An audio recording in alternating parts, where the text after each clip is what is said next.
Roommate Love Trick. Chapter 4. Late Nights and Little Gestures.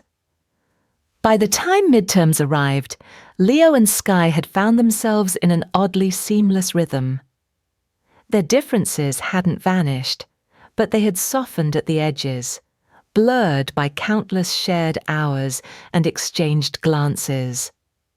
Leo still demanded silence while working, and Sky still blasted K-pop at odd hours. Though he'd recently started using earbuds after 10 p.m, it wasn't a compromise they'd spoken about. It just happened.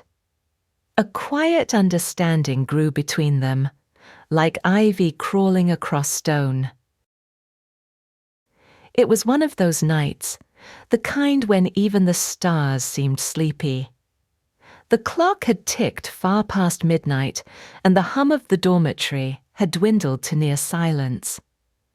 Outside, a faint wind rustled the trees.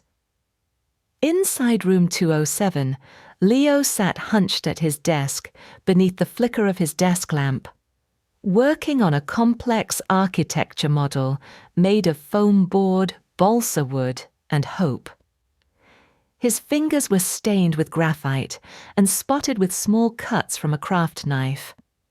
He hadn't blinked in what felt like hours. Blueprints lay in a loose stack at his feet, and discarded pieces of scrap material were scattered like fallen petals around him.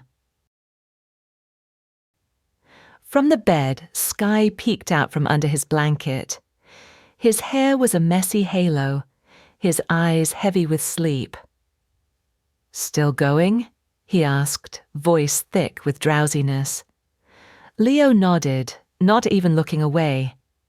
"Presentations tomorrow morning." Sky sat up slowly and rubbed his eyes. He didn't say anything else, just disappeared into the darkened hallway. A few minutes later, Leo was startled by the gentle clink of ceramic. Sky returned and set a steaming mug on the corner of Leo's desk. "Chamomile," he said, "so you don't shake like last time." Leo blinked. "I didn't shake." "You vibrated," Sky teased, "like a very stressed hummingbird." Despite himself, Leo let out a weary chuckle. He reached for the cup and took a sip. The warmth spread through his chest, calming his nerves. Though he told himself it was just the tea, he suspected Sky's thoughtfulness had more to do with it. Instead of going back to bed, Sky sat down beside Leo's chair on the floor, legs crossed, blanket draped around his shoulders. He didn't talk much, just handed Leo tools, held pieces in place, and occasionally squinted at Leo's sketches like they were ancient runes.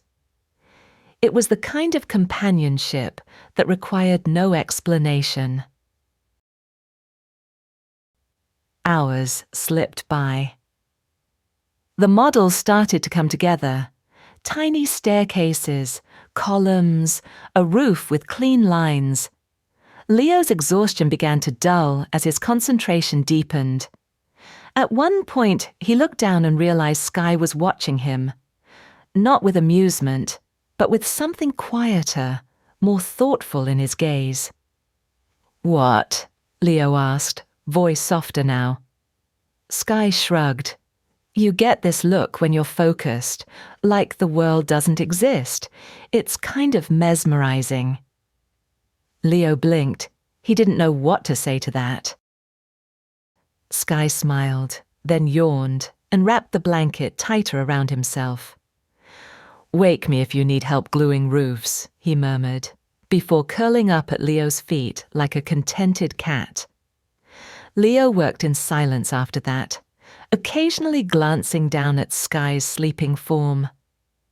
There was something grounding about the slow rhythm of Sky's breathing.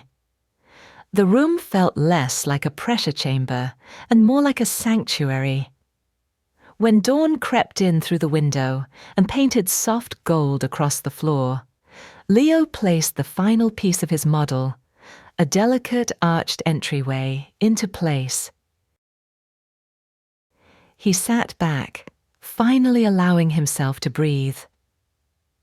Skye stirred and sat up groggily.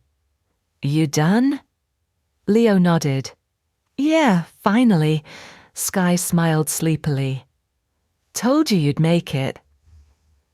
As Leo began packing up his tools and materials for the morning presentation, he found something tucked under his sketchbook. A paper crane, neatly folded, despite the hasty handwriting scrawled on its wings. "Good luck today, architect. You've got this." Leo held it for a moment, a slow smile creeping onto his face. He slipped the note into his jacket pocket. It stayed there the entire day, right next to his heart, like a quiet promise that he was never working alone anymore. Room 207 had become more than just a shared space. It was becoming a shared life.